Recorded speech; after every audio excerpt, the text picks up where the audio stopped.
Welcome to the war from Boise, Idaho. This is your host, Adam Graham. If you have a comment, send it to me at box13@greatdetectives.net. Well, this is the Independence Day holiday coming up, and we're going to, over the next couple of days, give you a couple good examples of great radio during the war around Independence Day. First up, from July 3rd of 1944, is the Cavalcade of America episode, My Friend McNair, which shows how many Americans during the war drew inspiration from patriots of the past. Let's go ahead and take a listen.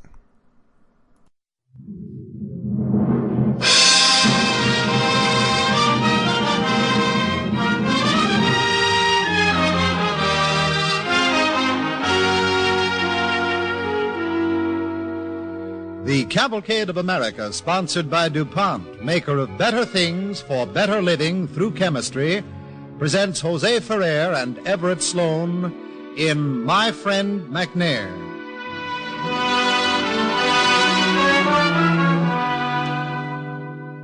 Before we begin our play, here's a tip on how you can make discarded furniture into beautiful new objects with DuPont Duco finishes.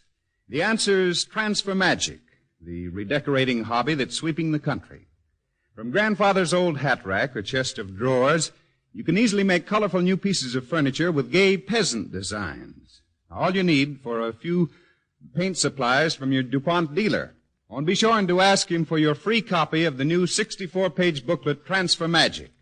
It's packed with ideas, color photographs, and easy how-to-do-it instructions. And now, for our play, My Friend McNair. Ours is the story of a symbol of freedom and a man who fought a war for that symbol. Ours is a story of a symbol of freedom which became a living reality to an ex-soldier and the wife of a prisoner of war.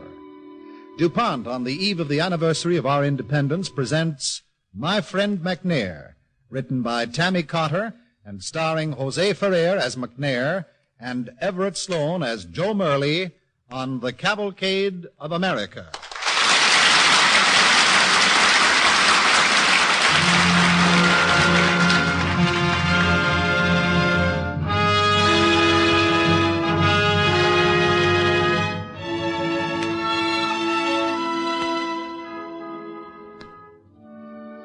I am one of those characters who serve you Java and crumb buns over the counter at the Deluxe Diner on 3rd Avenue and 22nd Street. Murley's the name. Joe Murley. Pleased to make your acquaintance. What I got in mind is to tell you what happened to me last 4th July. I am not what you might call a patriotic type person, but I got to admit that what happened was not only very interesting, but also very patriotic. It's getting late on the night of the 3rd of July, and the last customer has hit the road. I'm about to close up for the night when the door opens, and in comes a messenger girl. Is there a Mrs. Barnes here? You bet. Telegram for you, Connie. Telegram? For me? I don't know anybody who'd send me a telegram. If your name is Mrs. Edward Barnes, it's for you. Oh, don't make with the shakes, Connie. Here, give me the wire. You sign for it. There you are, girlie. Buy yourself a cigar. Thanks. Well, don't you want to read your telegram, Connie? No, Joe. Maybe it's about Ed. Maybe he's... Oh, don't be ridiculous. It's probably your sister got a baby or something. Everybody's sister always gets a baby, and everybody thinks it's something terrible. Here, open it. You open it, Joe. You read it. Sure. Oh. About Ed, ain't it, Joe? Yeah, it's about Ed, Connie.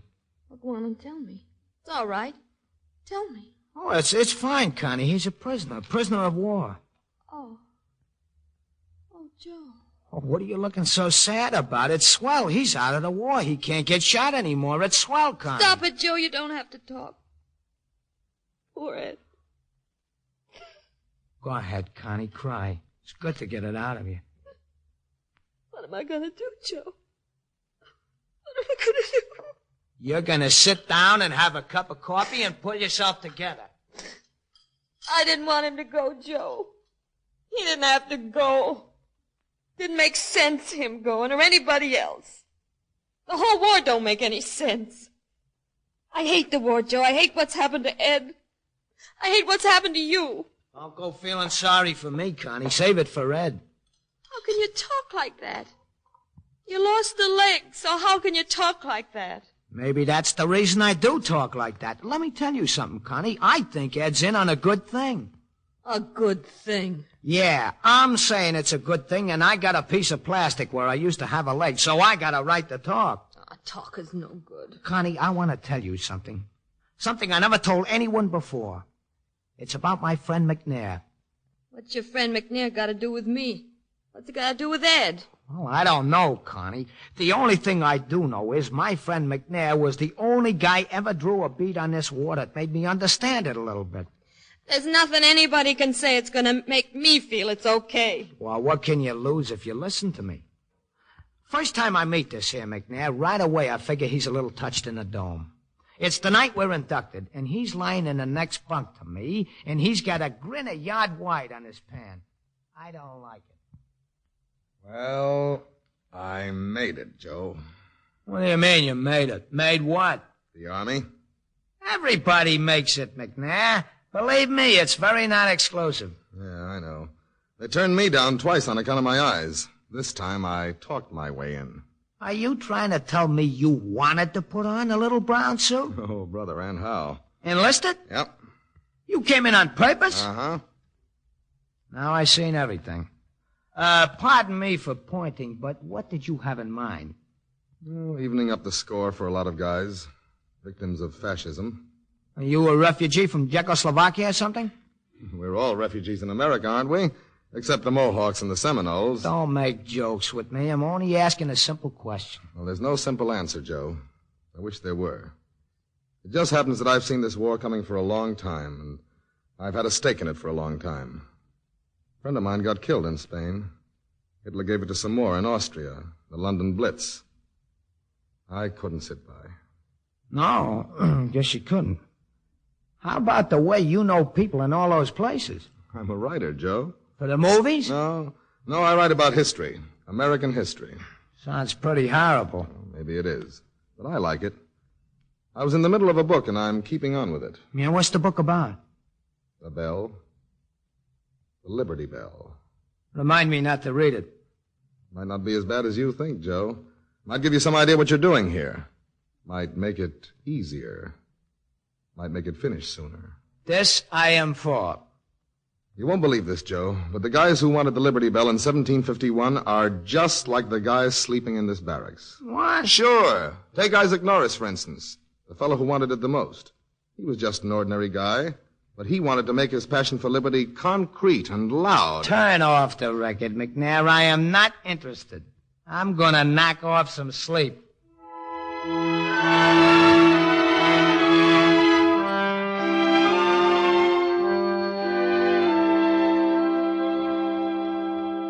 Well, that's how it started, Connie. Oh, this is silly, Joe. You and McNair. What have you got to do with me? What have you got to do with Ed? Well, I'm coming to it, Connie. Believe me, kid, I think it's gonna help. Words can't help, Joe. Yeah, that's what I figured. But McNair's words did, after I got used to him. First, I thought he was nuts. Nuts about that Liberty Bell. Because I get my ear chewed off about it for breakfast, dinner, and supper. Even when I didn't want to listen, I heard all the facts about that bell. You know what they wanted to write on it? I don't care, Joe. Proclaim liberty throughout the land unto all the inhabitants thereof. Quite a hunk of words, huh? Joe, are you crazy? What are you telling me about the Liberty Bell for? Funny thing, Connie, that's exactly what I said to McNair when we was on a quartermaster detail on the railroad siding, unloading 100-pound sacks of potatoes. Are you crazy, McNair? What are you telling me about the Liberty Bell for? Okay, I'm sorry. I'll stop. You're positively cuckoo on this subject, ain't you? Yep, a little. Somebody dropped you on your coconut. It's in my blood, Joe. It was my great-great-great-grandfather McNair who sent that bell ringing down the ages. Are you kidding? It's the McCoy, Joe. Well, my great-great-great-grandfather was a well-known horse thief. Oh, enough with these potatoes already. I can't do any more, McNair. I'm pooped. Okay, sit down. I'll do the rest. What are you giving me? You're a writer. You can't jerk these tubers around. I wasn't a writer, Joe. I was wrestling champ at Harvard. You wrestle for the Harvards? Yeah, now I'm wrestling for the Uncle Sam's. Boy, the way you pick up those sacks like they were marbles. This is very hard for me to believe. Hey, I'm getting very impressed with you, McNair. Oh, impressed enough to listen to a little more history, Joe? Well, to give my dogs a rest, I would listen to anything. Start up with that Liberty Bell again, McNair. I'm ready. Okay. We almost didn't get it. It was a close decision. How was that? Well, it happened something like this. In Philadelphia, one fine winter morning, the Assembly met to vote on the Liberty Bell, and the Speaker had to keep pounding his gavel for order. Then he cleared his throat and said sternly, "Gentlemen, gentlemen, the clerk will read the result of the vote on the resolution to procure a bell of a weight of about 2,000 pounds, the cost of which we presume may amount to 100 pounds sterling, to be hung in the belfry of the State House. How did it come out? In favor, 141. Opposed, 132. That was a photo finish. I bet there was murder.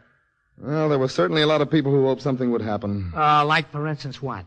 Well, they hoped perhaps it wouldn't ring. You see, Joe, some wanted the bell to shout liberty through the air in a loud, clear voice. And others wanted that voice to crack. Well, come on, give out. What happened? Well, the bell was made in England and shipped to Philadelphia. So they decided to test it in the courtyard before hoisting it into the tower. Guess it was a heavy hunk of tin, all right. You bet. They struck at it with a hammer. Bong, it went. And then, bong again. And then suddenly, it croaked like a frog. No. Yeah. The first Liberty Bell was cracked.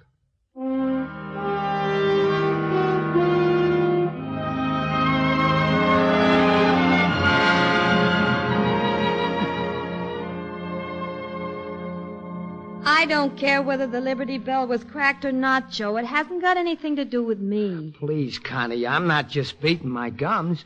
Maybe McNair will help you. There ain't anything else you can do, is there? No, Joe. There's nothing else I can do except just sit and wait. Just wait for Ed to come back, if he ever does. He'll come back if you believe in something. You gotta believe in something, namely, to wit, the way those guys believed in something. Like McNair was telling me when we're sitting on the deck of a transport in the North Pacific, a whole bunch of us, and a special service officer puts up a nose bulletin. Hey, says we're getting close to Bizerti. Yeah, we've been in Italy in a month. You're out of your mind. Mussolini will never give up. They bombed Malta again last night. Malta?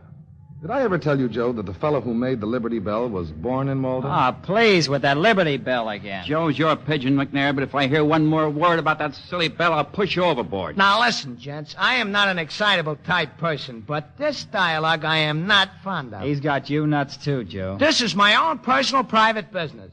If McNair wants to talk about the Liberty Bell, he talks, and you listen. Blow it out, you jabobo. Me for the PX and a chocolate bar. Wait for me. Thanks, Joe. Thanks for coming to my defense. Oh, salami. Whether you know it or not, you believe in freedom of speech the way they do in Malta. That's why Hitler's wasting his time. On this, I would not be willing to bet my allotment check. Joe, you can kill people with bombs, but those that are left fight better, fight more. That apply to the Japs and Germans, too? No, it applies only to people who are fighting to keep or get the rights without which life is worthless. You will have to pardon me, my friend McNair, but this sounds to me like rice pudding. Sure, because you've never been without those rights. You take it all for granted. The letter carrier that brings your mail and the man who takes your garbage, the free clinic and all the rest. Men invented them and died for them, and they have to keep on dying for them. I should die for a letter carrier? Exactly, Joe. I've made it simple. You've made it even simpler.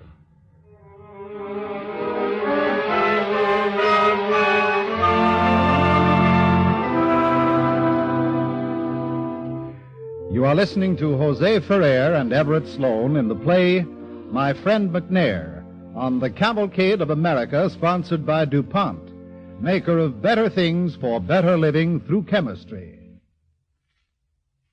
one of which is DuPont neoprene synthetic rubber. News was released yesterday that the DuPont company has made the process for manufacturing neoprene available to Russia at the request of the United States government.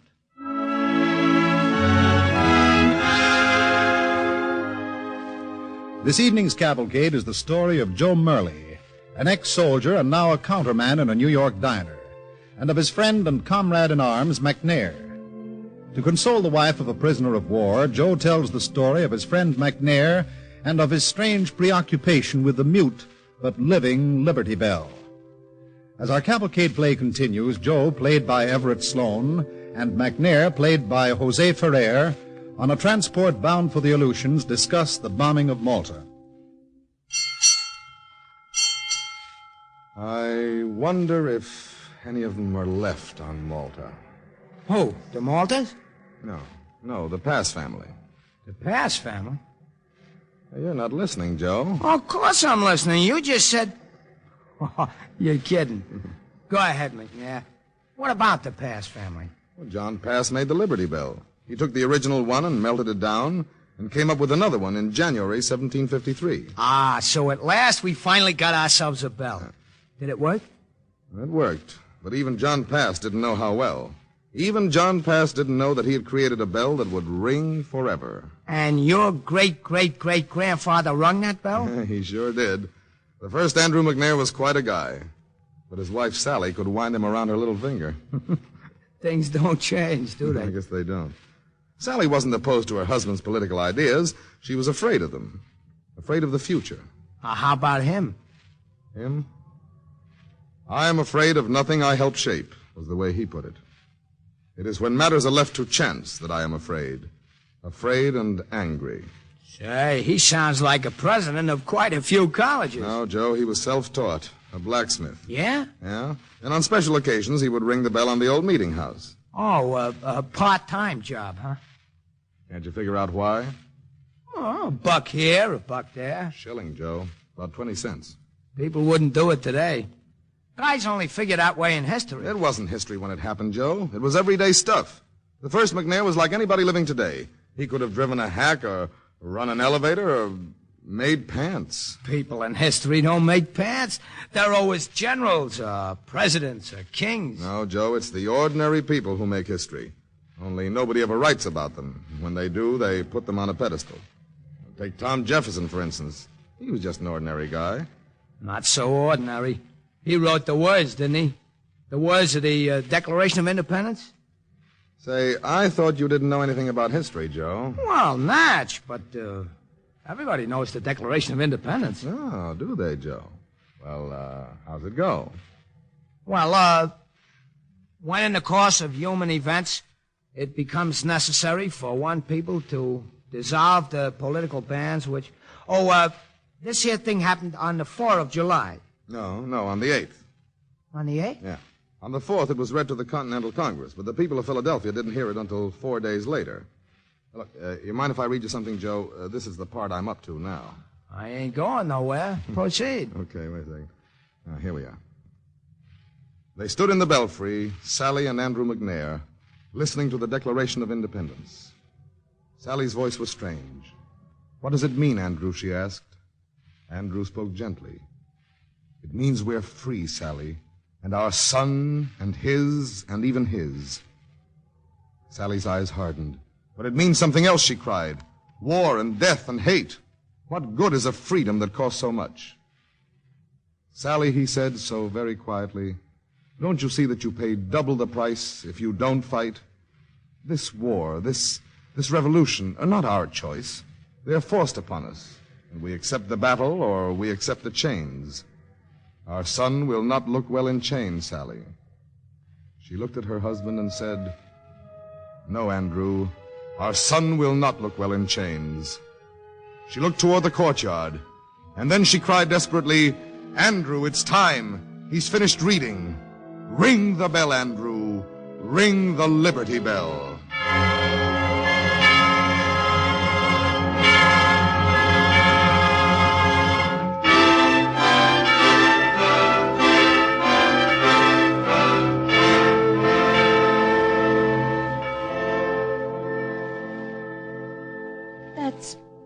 beautiful, Joe. Real beautiful.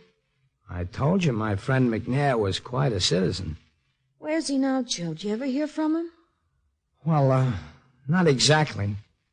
Not by mail. But, there are other ways, Connie.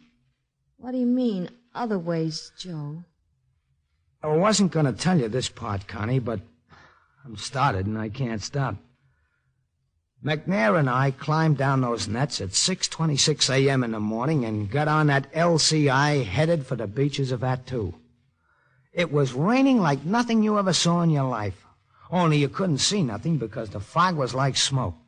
And the motor of that landing craft kept spluttering. I was standing right up close to McNair. Hey, McNair, would you mind going back and seeing if you can find my stomach? I left it on the ship. You'll be able to get it yourself soon. Won't take long to clean this out. Don't give me no pep talks, McNair. I'm not in the mood. You know what I think, Joe? I think a whole lot of guys are watching us. I can hardly see you. How can anybody else? I don't know. I still think so. My great-great-great-grandfather McNair and his wife Sally and a lot of others. McNair, you're the world's champion open and closed screwball, and all I can say is you better close your face before I push a grenade in it. Save it for the Japs. Look, we're almost there.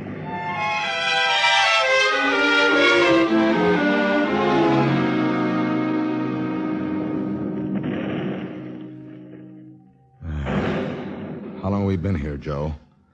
Too long. Looks like we've gotten separated from our platoon. That sniper's trying to separate us for good. And we gotta get out of here. Yeah, if we follow the ridges, the medics will soon be sorting our dog tags. Well, then we don't follow the ridges. But I'm a soldier, not a mountain goat.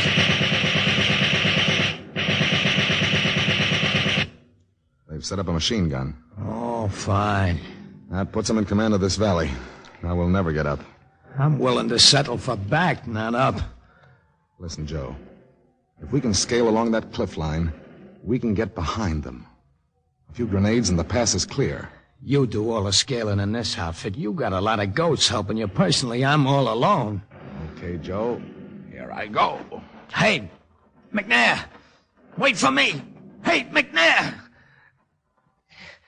You're crazy, McNair. Then go back, Joe. You think I'd let you go alone? You'd come back with poison ivy. Stop talking, Joe, and start climbing.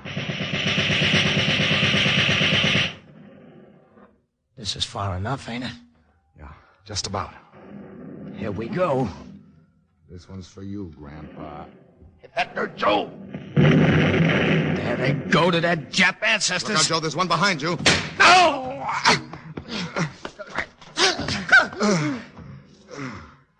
Hey, McNair. McNair, did he get you? Yeah, Joe. In the belly. Well, that's his last belly, believe me. You handle that bayonet like they taught you, Joe. I had a little trouble getting it away from him. He gave me a slight scratch. Get yourself a powder out. Yeah, I'm getting it. And I'm putting it on you. Hear something, Joe? Artillery. Something else. The wind. I hate to say it, Joe, but I hear a bell. No bell, McNair. No bell in 1,000 miles. Yeah, Joe. I hear it ringing. I don't hear nothing. I'm pulling the rope, Joe. All those who fight and have fought and will fight, they're pulling it too. Oh, please, McNair, please. You'd get a hemorrhage. It's a warning to all those who hear. We won't be slaves. We won't stand by and watch while the few try to destroy the many.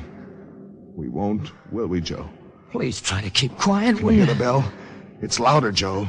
It's ringing clear and free now. Joe, if you can't hear it now, you will someday. Some 4th of July, maybe, or the night before you die. But someday you'll hear it. Someday you'll hear it.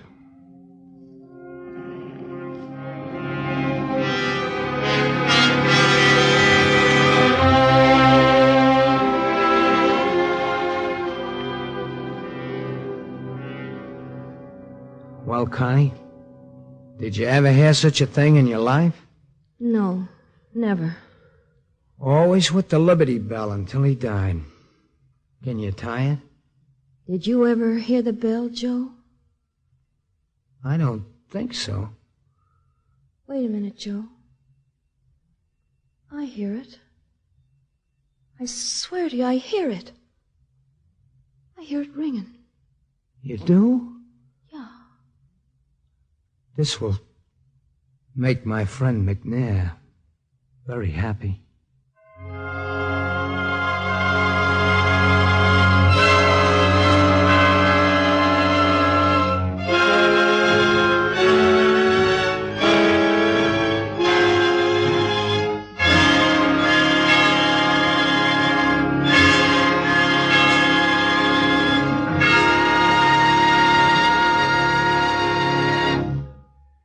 Thank you, Jose Ferrer and Everett Sloan.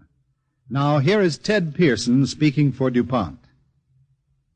Independence Day is an American day. Yet, in a sense, our Independence Day belongs to the whole world. For the assertion that every nation has a right to a free and independent life carries within it an assertion of the right of every human being, never mind his nation or his color or his religion, to a free and independent life. And that is democracy. The belief that every human life on this planet is infinitely valuable, infinitely precious, that there shall be liberty and justice for all. We forget all too often how startlingly new democracy really is. That's why it still isn't perfect, because it's so new. People used to believe there were two kinds of human beings, superior and inferior, master and slave. Backward nations like Germany and Japan still believe this to be true. They represent an old, cruel, ugly prejudice that we have left far behind us. They are truly our enemies. In this war, all the progress toward democracy that we've achieved so far, all our progress towards a still better world in the future, is at stake. The soldiers fighting in this war, like their fathers who fought before, are fighting so that we can continue towards democracy, to strengthen it, so that we shall never again be halted. When we win this war, we'll be free to move ahead, and to move even more swiftly. A recent DuPont cavalcade closed with these words: "There are dark places on this earth, and men have gone there, gone east and west, to loneliness and fear, and sometimes death. And they have gone, in truth, beyond the limits of time, for they bring home tomorrow." No one who knows history, no one who realizes how long and how terribly hard the struggle towards democracy has been, has any doubt about why we are fighting this war for keeps. We who bring you the Cavalcade of America do so in the hope that you have gained a heightened sense of America's history because of these broadcasts. The Cavalcade of America is sponsored by DuPont, maker of better things for better living through chemistry.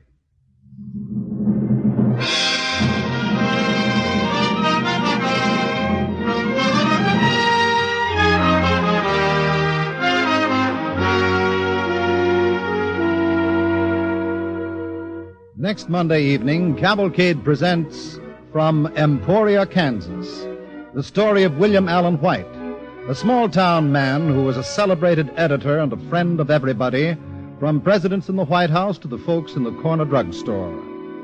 Will White, in the words of the tribute paid yesterday by the Columbia University Graduate School of Journalism, was a champion of writers and causes. With his own words, he tooled the thoughts of each day and made them labor for a better world. From Emporia, Kansas, will star Parker Fennelly and Frank Reddick. This evening's Cavalcade Orchestra was conducted by Donald Voorhees. Barbara Weeks played the role of Connie. This is Roland Winters sending best wishes from Cavalcade sponsor, the DuPont Company of Wilmington, Delaware.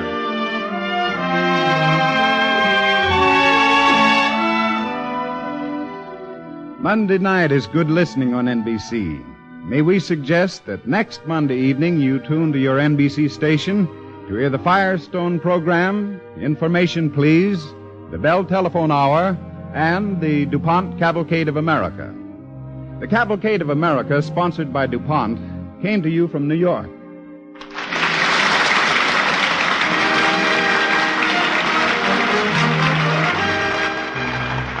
This is the National Broadcasting Company. That will do it for today. If you have a comment, email me, box13@greatdetectives.net. I welcome your story or that of loved ones who served during World War II. Ken Curlin provides our opening theme music, kencurlin.com. I am your host, Adam Graham. This series is provided as a service of the Great Detectives of Old Time Radio, greatdetectives.net.